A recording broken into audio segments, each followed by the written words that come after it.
I'm back in business now after a little delay of things. So I'm now able to, and we'll play something else now for the channel. And what I'm going to play today is a quite brilliant and fairly dramatic work, Liszt's Hungarian Rhapsody No.6. I already mentioned things about Franz Liszt before. Born in 1811, lived till 1886. Greatest pianist of his time and probably of all time. But as a composer, he was an extremely prolific composer. He wrote, they say, over 1,000 works. We don't even have an exact count even today. Well, of course, majority of piano works, but there are also orchestral pieces, choral pieces, some vocal ones.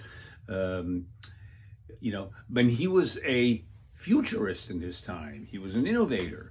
And there were a lot of young musicians who gathered around him. I mean, it was kind of referred to as Lisztomania at that time.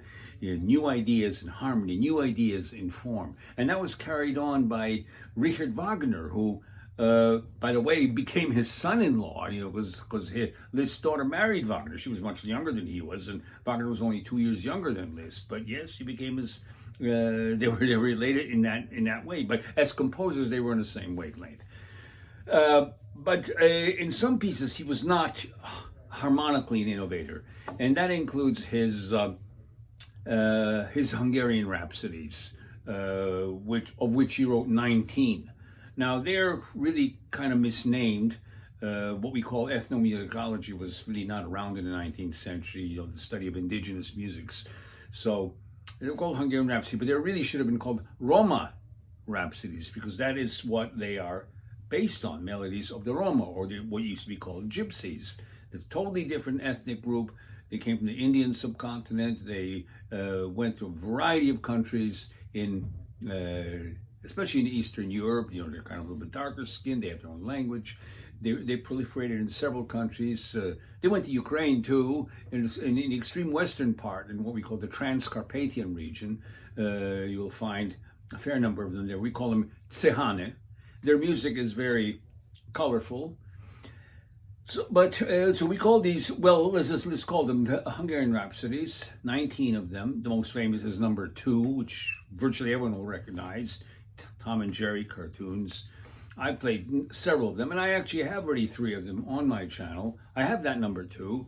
I have number 9, which is a big one called the Pester Carnival, which is the Carnival of Pest, which is one half of the twin cities that make up the Hungarian capital, Budapest. And then I have also on the playlists section of the channel, I have the 15th Rhapsody in Horowitz's transcription, where he expanded what Liszt did. And that's based on a quite well-known Hungarian melody, which is called the Rákóczi March. So there are already 3 on there. Well, what I'm going to play now is number 6, Hungarian Rhapsody number 6. Now, these are harmonically quite simple, sectional in form. This one has 4 sections. It's has a very strident march-like first section, then a more restrained dance-like section. That's the second one, quite short. Then you have the slower section called the lassam, which is has a kind of an air of improvisation a little bit, which is an important part of the music of the Roma. And that goes then into the final section, the friska, and that is considered to be actually one of the most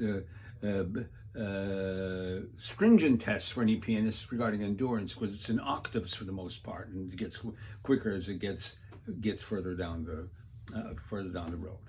So this is this Hungarian Rhapsody number 6 now of Franz Liszt.